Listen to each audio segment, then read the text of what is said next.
Welcome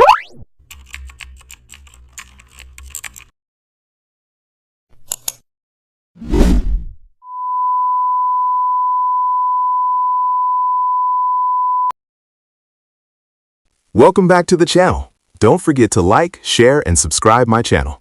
Today we are exploring how to create business dashboard design using Smart Sharpen and Photoshop.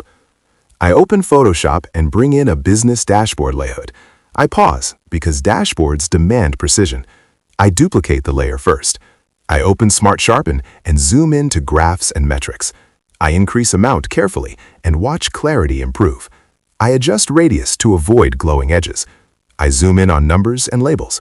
I reduce noise so the dashboard stays clean. I toggle preview and feel confidence rise. I zoom out and imagine this dashboard in a boardroom. The business now looks data-driven and professional. Smart Sharpen here supports decision-making by improving visibility. I stop when clarity